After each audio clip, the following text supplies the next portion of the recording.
I'll be talking about general concepts of bike commuting. Ano kasi, just like what Jay has said earlier, after the community quarantines were relaxed sometime in July, very significant yung increase in number of cyclists that we see on the road. And unfortunately, 'di ba ang usual natin tawag sa mga nagmomotor, mga kamote. Nagkaroon rin ng bagong breed of kamote, no? Um, Nag-evolve din. yes, no. So many of the things that I will talk about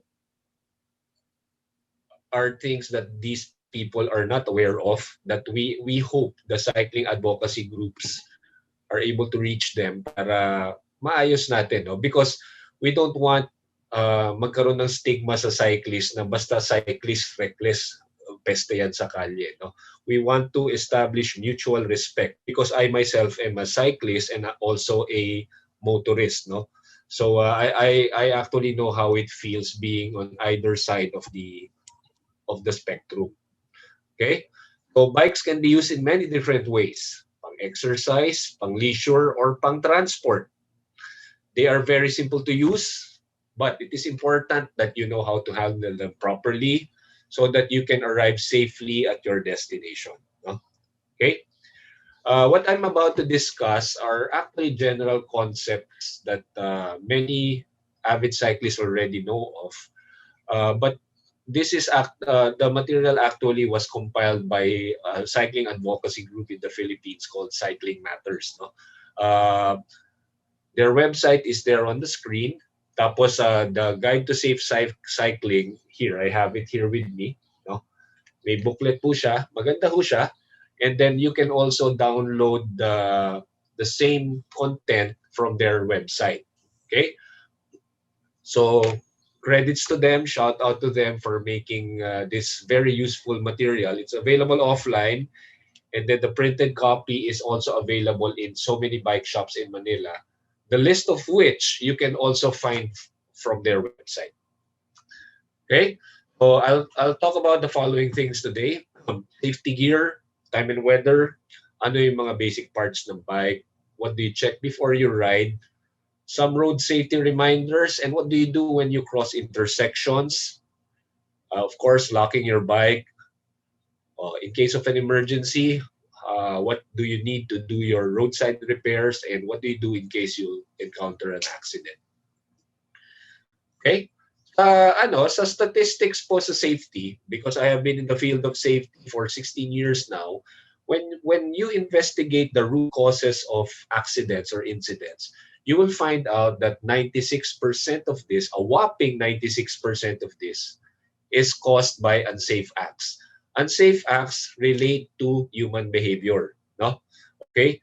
And only 4% of this relate to unsafe conditions, no? 4% of accidents or root cause of accidents relate to unsafe conditions. Okay? Many people, many companies address the unsafe conditions, okay? But they fail to recognize unsafe acts na ang nagkokos tao. So if that's the case, only 4% of the entire problem gets solved. Kanya, maybe the past 10 years, many companies have actually moved into behavior-based safety, looking at the unsafe acts done by people and when executing a task, and they fix this, no, before it becomes an incident. In the next few slides, I will be talking about both, no? Kasi arguably, ang unsafe condition, kung alam mo, kung ikaw ay mag-execute ng trabaho, alam mong unsafe yung condition, but you consciously still decide to continue with the task, it ends up to be an unsafe act. No? Okay? So ano po yan eh, no? So you are consciously aware of the unsafe conditions, yet you decide to continue on and doing it, and at the end you end up in an accident. Okay? So first up, we talk about safety gear. Okay? Uh, doon sa initial discussion na inano ni Julio kanina, ni Jay, na he started with, you can actually ride your bike wearing your usual everyday clothes, no? Okay? But the single most important PPE, personal protective equipment that you should have is a helmet. Okay? A proper bike helmet. Okay? Marami po kayong events na sasalihan, hindi kayo papasalihin kung wala kayong helmet. Okay? So, regardless, maiksi, mahaba ang ride, okay? Mabagal lang or mabilis, magsuot po ng helmet. Ano ho yung correct na way na pagsuot ng helmet? Actually, helmets have sizes. Okay? Helmets have sizes.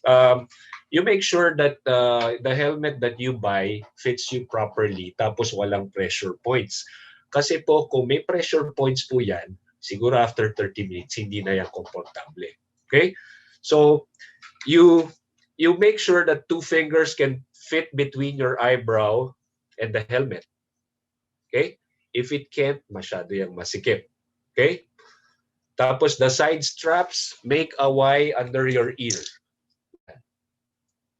Okay? The transition should be just beneath your earlobe. The distance between the strap and the chin, okay, does not exceed the width of two fingers. Ayan po, nakikita ninyo po, no? Okay? And then make sure that you can still breathe and talk. Yan. Kung naririnig nyo ako, ngayon, ibig sabihin, tama yung fitting ng aking helmet. Tapos, most helmets have ratchets at the back that you can tighten. Kasi dapat ang helmet, pagka inalog ninyo side to side or front to back, it should not sway or shake out of place. Okay? Otherwise, there's something wrong with your helmet, no, or the fit. Never ride your bike na hindi po nakakabit ang strap. Kasi kung kayo biglang nagpreno at kayo umendo, mauunang lilipad yung helmet bago kayo tumama sa lupa. Therefore, useless. Okay? So, marami na ho tayong mabibiling helmet. Hindi na ho kamahalan. No? This is my mountain bike helmet. I have another road bike helmet. And I also have a helmet that I use for my commutes. No? Okay? Next, bright clothes. Ayan. No? Where I try to avoid yung dark clothes, lalo na kung alam ko gagabihin ako. No? So, bright clothes make you visible on the road. At the minimum puti, no? But you can wear bright yellow, neon green, o kaya yung bright orange. Tapos some cyclists, like me, as for one, I have things like this, no? Okay, reflectorized vest. Ayan. Reflectorized vest is something that you put over your jersey, your shirt, and some, kung may dalang bag, ikakabit nila doon sa bag. Okay? This is a passive source of light, meaning pag nailawan kayo ng sasakyan from behind or from the front, the vest will illuminate you and position and will tell the other motorist where you are para madali kayong nakikita. Tapos ang kagandahan po nito, hindi ho niya kailangan ng regular washing. No? Like po yung inyong jersey or your shirt, hindi naman nyo po pwedeng hindi irregular wash yan. Baka after dalawang gamit, tatayo yan mag-isa. Okay? Next, time and weather. There are 3 different conditions that you can possibly ride on or ride in. Ako yung usual commutes ko before, I usually take off from the house between 6 and 6:30. Hindi pa mainit ang araw, no? Tapos I usually go home after 5, wala ng araw, no? But for those of you in the call that let's say for example work in BPOs tapos ang shift ninyo mid-morning, aabutan kayo ng katirikan ng araw during your rides. Okay? Bring enough water and make it a habit to hydrate constantly. Our next speaker will talk about hydration, no? Wag ho kayong mag-alala na mauubusan kayo ng tubig. It's actually better na maubusan kayo dahil inom kayo ng inom. Marami naman kayong convenience store madadaanan, no? If you can, wear shades or sunglasses. Ako po, ang pinapayo ko, nothing too dark, no? Para kung mag-change man ng weather conditions, okay, makikita nyo pa rin, no? Nothing too dark. And I actually have, for my commute, transparent.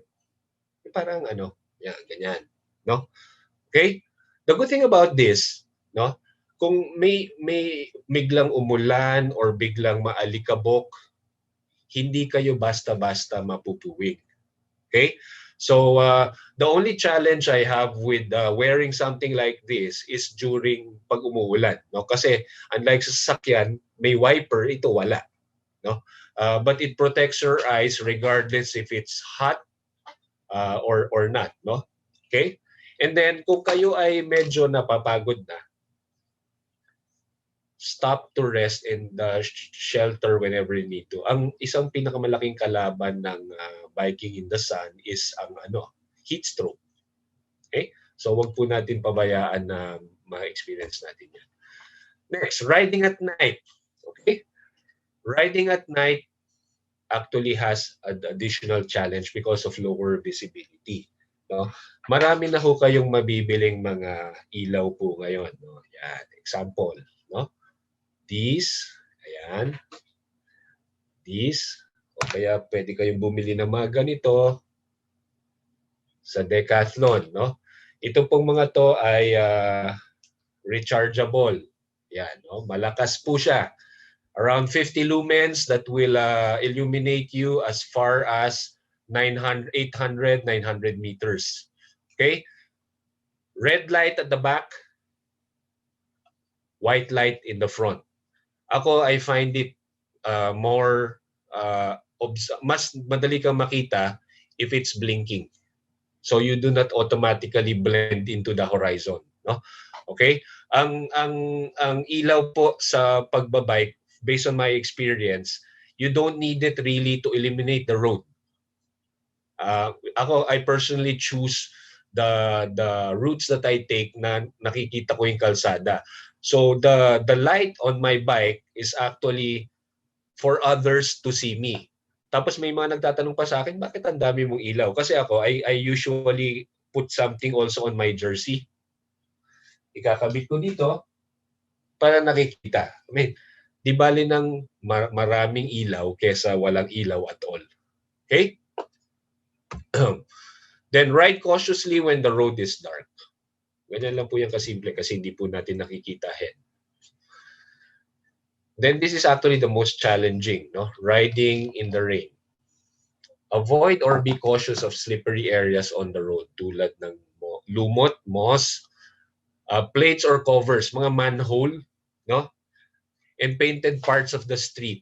Ito po marami hong nagko-comment dito. Ortigas CBD has a very good protected bike lanes. However, these bike lanes are intermittently painted. Dati, sabi ko, OA naman yung mga nagko-comment na yan. Kasi pag nadaan ka doon sa part na may pintura, madulas daw. No? Until one time, muntik ako nag-wash out doon sa isang madulas na part na yan sa harap ng Joy Nostalg Hotel. No? Okay? So, be cognizant of the fact that painted parts of the street, including pedestrian crossings, zebra lanes, are slippery when it's wet. Okay? Number 2, ride slower than usual to avoid sudden breaks. Kasi nga, basa, yung possibility na madudulas kayo is higher. Number 3, stay away from flooded areas to avoid potholes and for you to see hazards that may not be visible. Okay? Ako dati sa may City Hall ng Mandaluyong, yung may Silo Circle, if you are familiar with that, no? Bago siya i-repair ng DPWH, minimum knee deep ang flood dyan pagka umulan. No? Nakakita na po ako dyan ng kasabay kong nakamotor na nag-disappear. No? Apparently, siguro may tinamaan na lubak or drain na semplang. So, na-disappear siya. And ang sama pa doon, ang baho ng water. Diba? Okay? So, if it's a regular bike commute route that you take, okay, make sure that you do not pass these flooded areas during rainy seasons. Okay? Maghanap po kayo ng other alternatives. Avoid street gutters where sharp objects or debris accumulate, as this may puncture the tires of your bike. Syempre, pupunta yung tubig, it's going to drain towards the gutter, no? And here in the Philippines especially, hindi naman mapagwalis ang ating mga gobyerno, no? So medyo diyan po mag-accumulate yung dumi. Alright? So these are the basic parts of the bike. Okay? May konting difference po ang road bike. Doon ho sa mga kaidaran po ni Mark Hernandez, ang tawag po dyan racer. No? Ako ho, hindi ko na ho inabutan yung racer. Alam ko road bike. No? Mga lolific. Ako rin. Oh. Yan. Grabe. Grabe siya. Oh. Yan. Okay? So, I will not discuss all the parts na, no? It's just there. Tapos nga, sabi ko, you can download this. I will not also give you a copy of the presentation because everything came from here. Okay? So, nandito po yan sa ayan, page 10. Okay?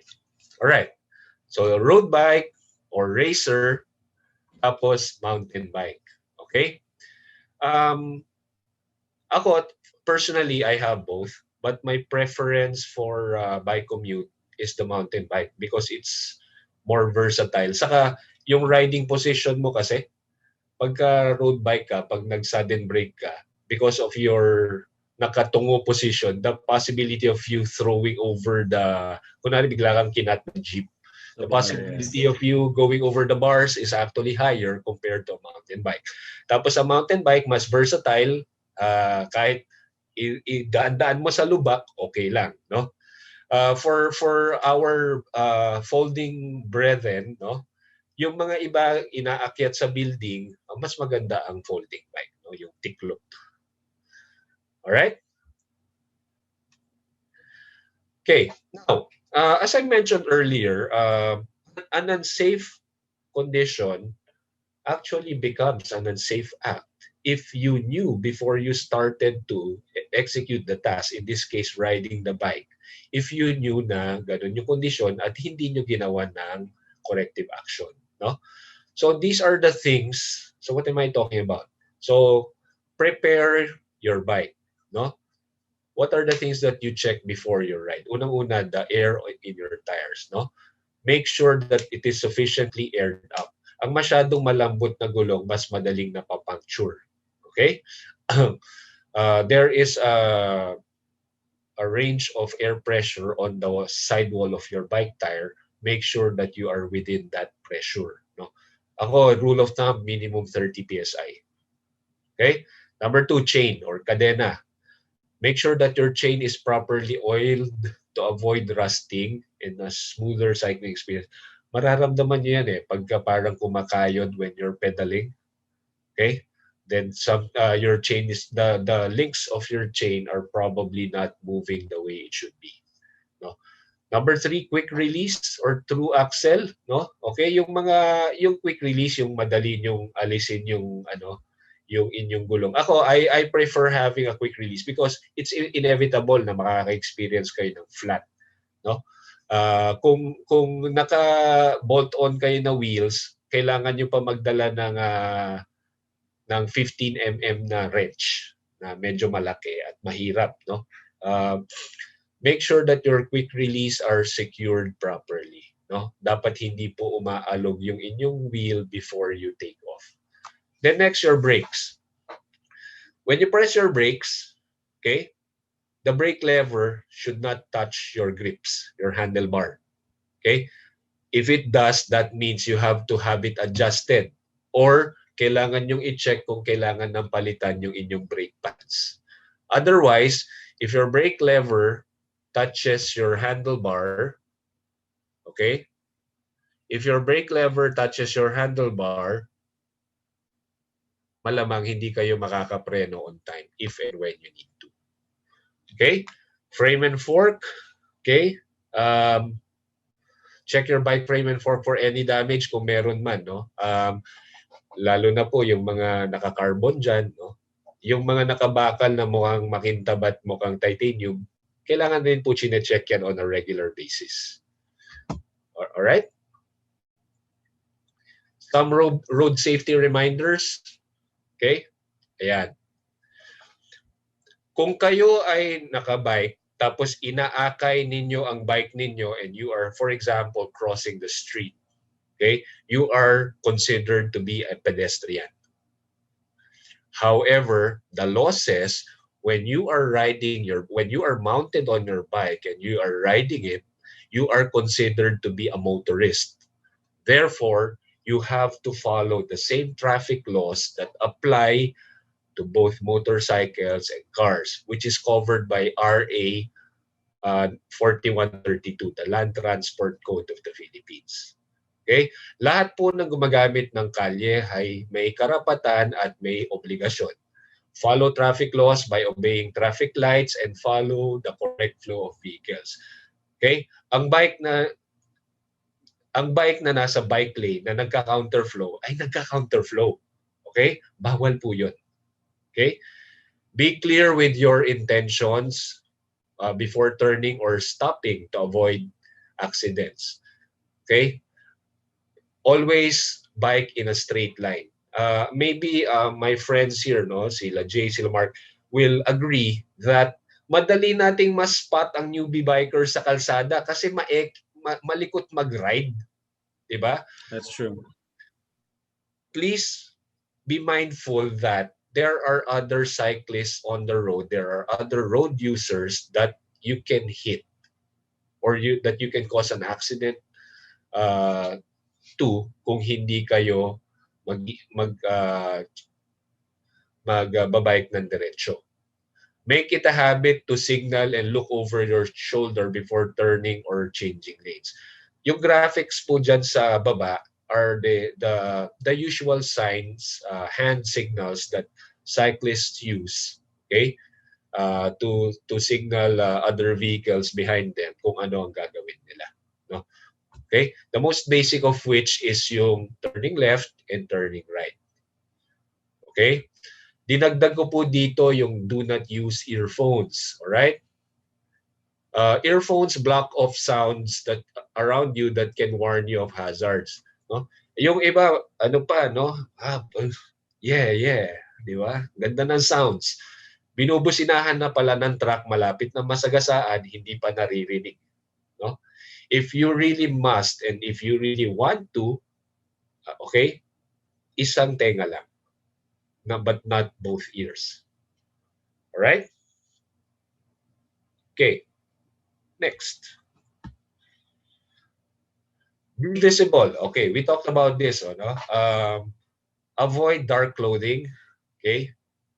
Use proper lights or reflectors on your bike so that madali kayong nakikita. Okay? Look motorists in the eye and do not ride on sidewalks. Okay? Meron hong rason kung bakit sidewalk ang tawag dyan. No? It is lakaran ng tao sa side ng kalsada. Okay? Motorcycles and cars are not allowed on sidewalks. A person riding a bike is considered a vehicle and therefore are also banned from riding sidewalks. Okay? Think. No? Be alert with the movement of other people and vehicles on the road. Keep an eye out for turning cars and be wary of parked vehicles. Ayan. Marami ho, I'm sure our friends here, the organizers can attest to this, no? Marami na ho sa atin na montik na tayong na-door, di ba? Yan yung term na ginagamit ng mga siklista. I almost got doored, no? Yes. Yung tipong binuksan ng pinto, unmindful of the fact that you're arriving. So para kang bumangga sa wall nun pag nangyari, no? Tapos before, meron nasa harap ko, tinanong pa siya, "Oh boss, anong nangyari sa'yo?" Gusto ko sagutin for him eh. Wala ho, binuksan nyo lang naman ng pinto at nabangga niya, di ba? Okay, make it a habit to survey the road from a distance for any obstacles or possible dangers so you can change lanes if needed. Okay? Yung last few words dyan sa sentence na yan, please be wary of the fact that hindi ho obligasyon ng mga sasakyan sa likod ninyo na iwasan kayo. Right? So if you can also ride defensively, kasi iba ganyan ng mindset eh. Bigla na lang magsaswerve towards your lane, iiwasan naman ako niyan. No? Tapos mabubundol.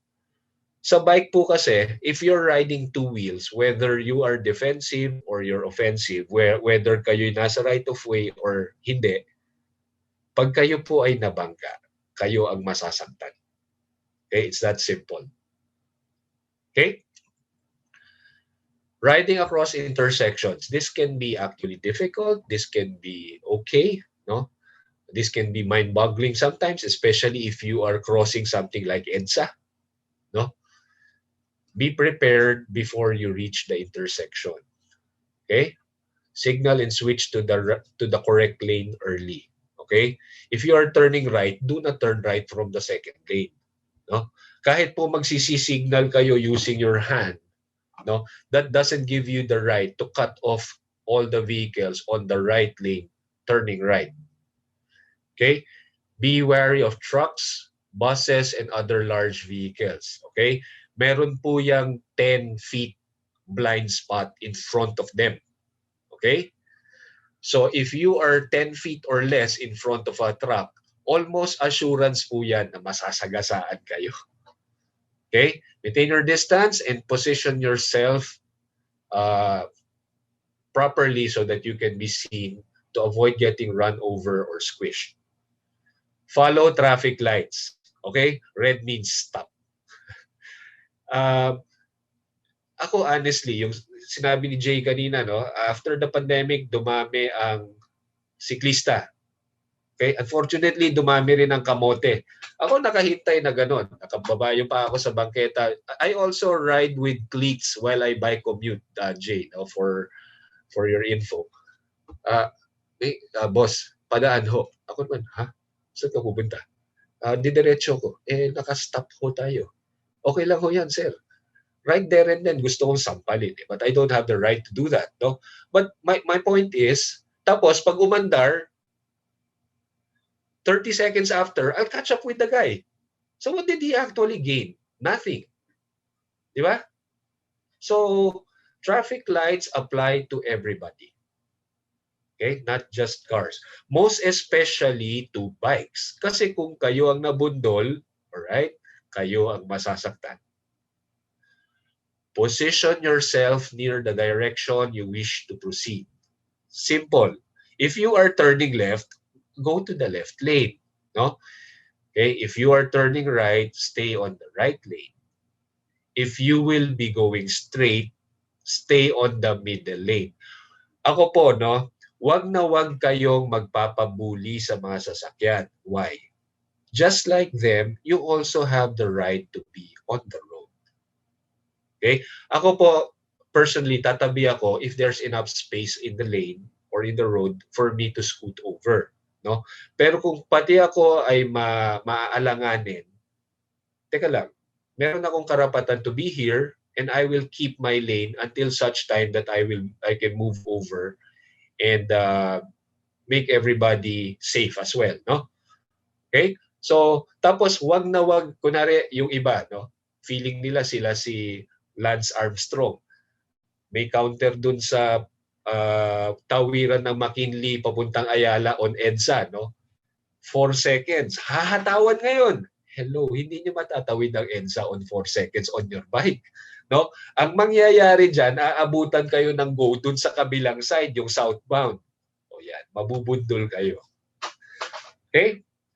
I've seen people do that. It's just plain funny. No? Okay, locking your bike. Yan.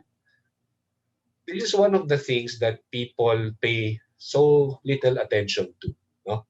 But you have to have two things on your regular bike commute. No? Your U-lock and a cable.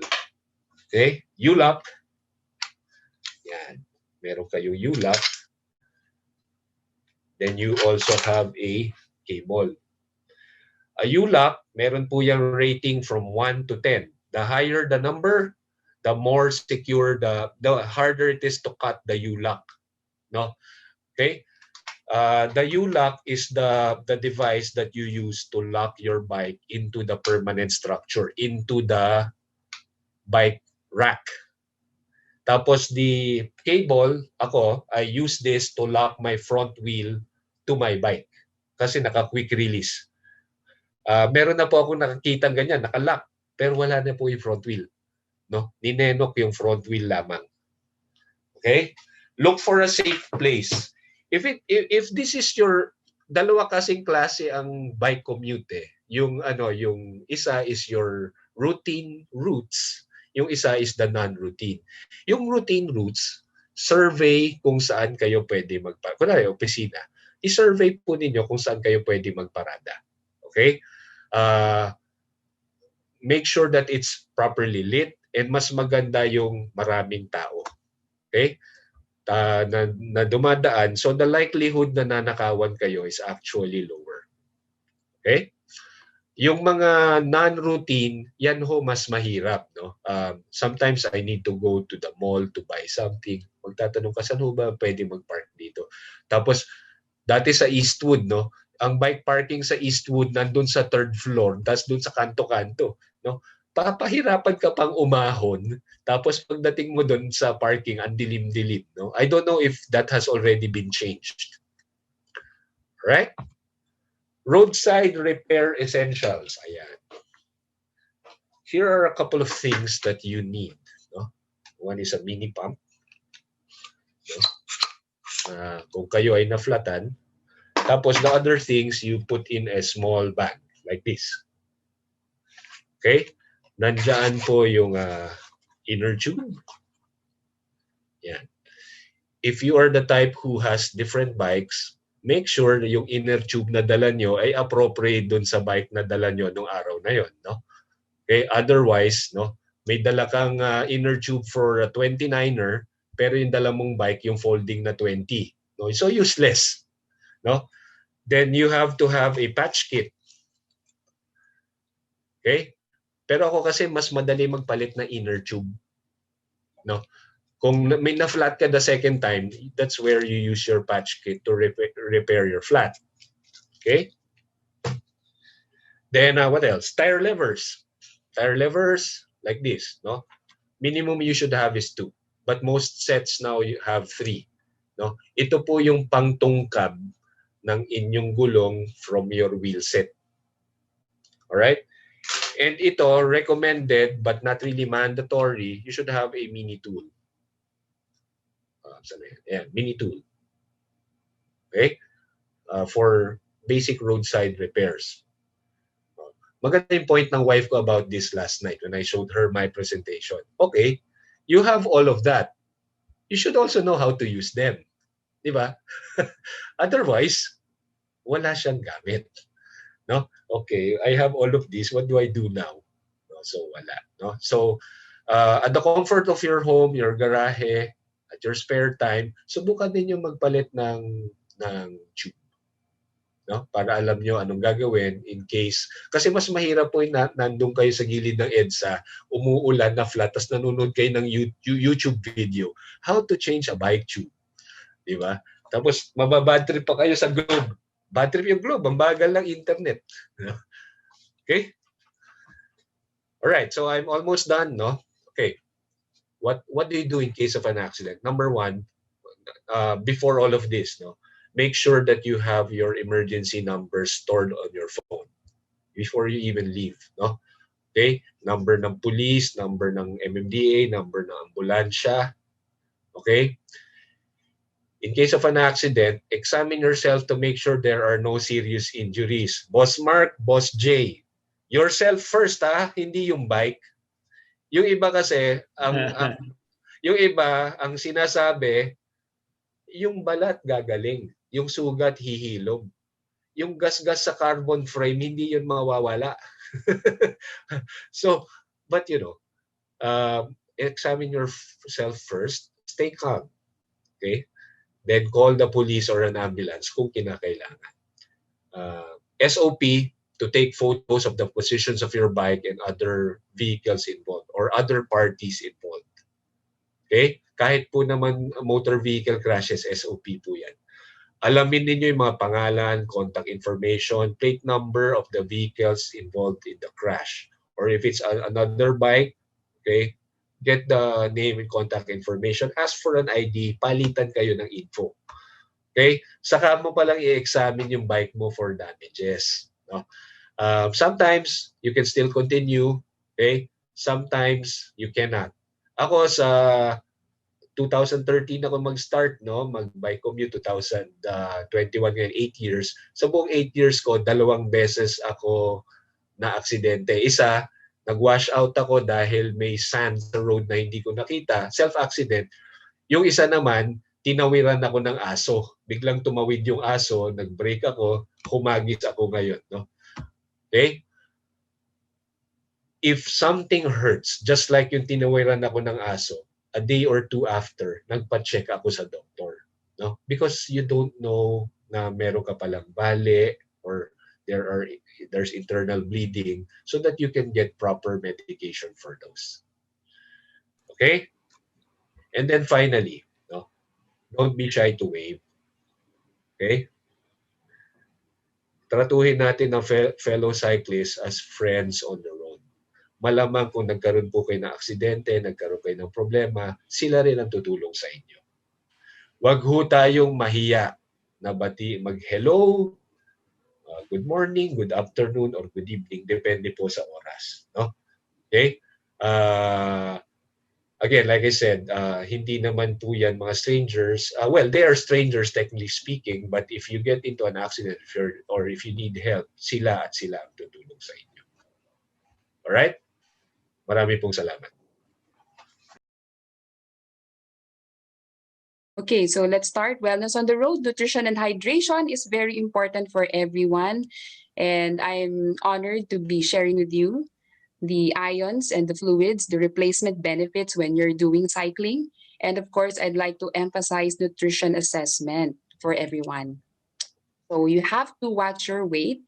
Before you venture into cycling, you have to make sure you are monitoring your weight. So marami naman paraan to check your weight, and of course, you have to learn how to compute also your BMI.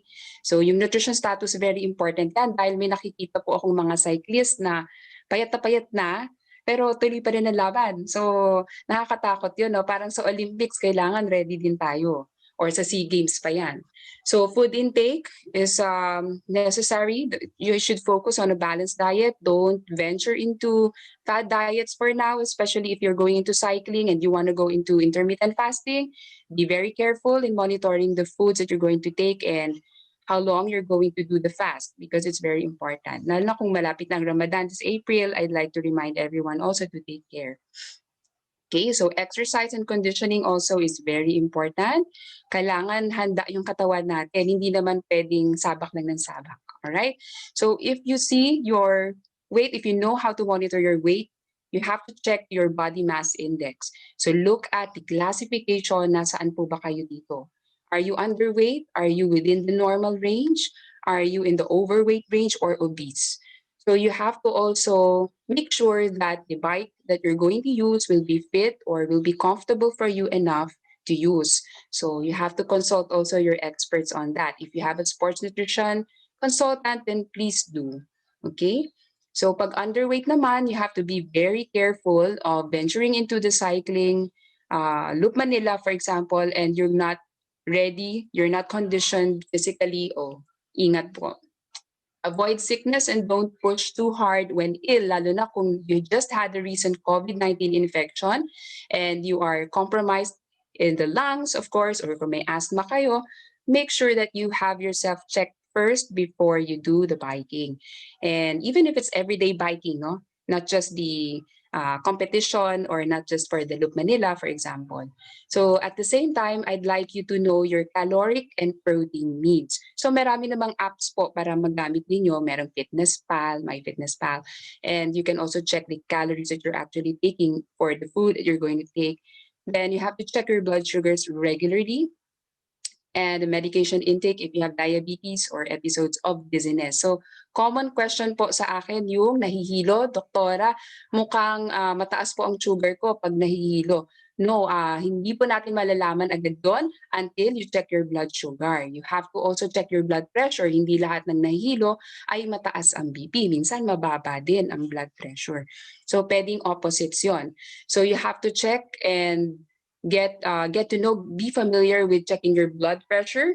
If you know if you can bring a digital blood pressure or your digital glucometer, mas maganda, lalo na kung diabetic kayo, you have to be very ready. And you can put a tag on your wrist if you can indicate there that you're diabetic or you have a certain illness that you have to remind the first aiders to know right away if they need to inject insulin, for example, or give you a heart medication. So napakahalaga po nun sa amin. Okay, so a clinical assessment before you do the cycling is very important. Medications, if you're going into cycling and you just took your blood pressure medication, your antihypertensive medication, make sure na it will not drop. Okay, so pag kayo ay tatlo ang iniinom na gamot sa high blood, and you're not monitoring during the event, so that's very scary. So we have to be very careful. Now, I found this article about factors and how much fluids are needed when cycling. So there are a lot of factors: your individual sweat rate, your muscle mass, the length of your ride, of course, and the intensity of your ride. So it depends. And of course, I love this article about Mark Lindsay, and you can search about this article, and there's a lot of tips also there about hydration. So with the facts about our bodies, I'd like to also remind everyone that the body is not just about protein, it's not just about fat. So ang ating katawan po ay 60% na tubig ang composition. Okay? So ganun kahalaga ang fluids, ang water intake natin, no, when we are having exercise regimens. Now, water lang ba ang kailangan natin? If you look at our body composition, it's not just water. Okay, you will see a lot of electrolytes. Kaya minsan pag tayo ay nagkakaroon ng tinatawag na hypokalemia or bumabagsak ang potassium, humihina po ang ating mga lower extremities or hindi na tayo makatayo or makalakad. So isa yun sa mga sign na kailangan bantayan ho ninyo when you're doing cycling. Kala natin cramps lang dahil napagod. Pero baka hindi lang yung one particular electrolyte yung nawawala sa inyo. So it's very important to be reminded that you have sodium, you have potassium, you have chloride, you have calcium and magnesium in your body also that you need to replenish when you're losing it. Okay, so ganun din sa hospital pag nagkakasakit po tayo, we have to constantly replace what is lost also. We have to correct the deficiencies. So ganun din when you're doing exercises and of course cycling. Okay. So we can lose about 2.5 liters of body fluids daily.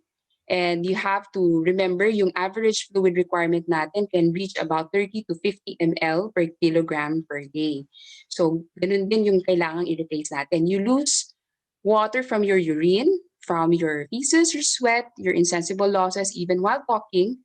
If you're talking the whole day, even if you're working at a BPO, you're actually losing fluids also. Okay, so know when you are adequately hydrated. Now, the average active cyclist would need 70 to 100 ounces per day or 2.1 to 3 liters per day with an additional 500 ml of your electrolyte drink before cycling. So napakahalagang alalahanin na 350 to 500 ml per hour while cycling is also recommended per hour. So imagine niyo yung Loop Manila, Sir Julio, how long will the Loop Manila be expected to run? That's going to be a lot of hours. Yes. So, well, I defer to Nico. I think you're the best person to answer that question, no? Or Mark. Good morning, Doc. Good morning. Yes. Good morning. Yung Loop Manila kasi around 14 kilometers yung distance niya. So kung hindi ka naman nagmamadali, kung nag-e-enjoy ka, I think 2 to 3 hours pwede mo siyang matapos. So siguro mga 1.5 liters ng fluid. Yes. Additional. Thank you, sir. Yes. Thank you, sir. And excited din po ako sumali sa Loop Manila, no? Unfortunately, I'm not a good cyclist. kailangan pumasa pa ako sa exam ni Engineer Elvin Aquino. And I have to download the manual still. So, Yes. yeah, I'd Di like naman to... po. Ayun, so tandaan nyo, 350 to 500 ml per hour while cycling. Tandaan nyo, per hour yon. So kung pawis kayo ng pawis, make sure, lalo na yung mga patients natin na walang alam-alam kung diabetic sila or kung tumataas ang creatinine nila, minsan receive po ako ng pasyente na gano'n. Pag kuha ko ng urinalysis, I tested the urine, may sugar sa urine. And then clueless sila. Let's say they're only 30 plus years old. And if I trace the history, because they love to use soft drinks as their beverage or as their water replacement every day. So make sure that you're taking not just a sugar-containing drink the whole day. No, it should also be balanced. Okay. So looking back, we have to be reminded also of the composition of the electrolyte drink that you're taking. I love to see an electrolyte drink that has magnesium also inside. Okay, it should be balanced. Hindi lang pwedeng dahil nakopya nito si ganitong brand, okay na, di ba? So it's very important to know also the scientific rationale behind drinking your iron replacement drink. So meron ka ring carbohydrate na reserves when you're taking it, and of course you have your electrolyte reserves, okay, when you're taking your iron replacement drink with glucose. And the other thing is that if you have glucose in it and you have your electrolytes in it, the water absorption actually is better. Okay, so hindi po pwedeng puro water lang din because you're losing a lot of electrolytes. Yeah. So if you look at balanced ions, it's very important to take note that your electrolyte drink has at least 4 of these major electrolytes, which is magnesium, your calcium, your potassium, and your sodium. Yung mga may heart problem, common na kinokorek ang magnesium. Okay, so it's very common also for those taking heart medications to monitor your heart rate, your blood pressure again. Okay, so kailangan lahat po tayo marunong mag-check ng ating heart rate, marunong kumuha ng pulso. So get your pulse, at least how many beats per minute for, how many beats for 60 seconds or 1 minute. So that's very important for me. First aid yan, okay? And also know the locations in your first aid regimen, no? Where to palpate the pulse when you're having emergencies. Okay, so I just like to insert a little bit of trivia because I know a lot of you are aware also of the Hajj, the pilgrimage to Mecca. It's very hot, and there's a holy water that comes from the spring in Mecca, and it's still there until now since the time of Abraham. Prophet Abraham is well known, of course, to all of us, and that holy water is called Zamzam. And if you look at the holy water, actually, Allah is so great because they can see that the electrolyte assemblage is also there. The calcium, yung magnesium, yung sodium, yung potassium. So God knew that if you are placed in a very hot location, He has to replace the electrolytes also. So He's very kind enough to provide Prophet Ismail and Hagar the water supply immediately during the time of the desert. And until now, it's there. And it's only 30 meters deep. But until now, it can feed and it can serve 1 million or 2 million or 3 million pilgrims every year in Saudi Arabia.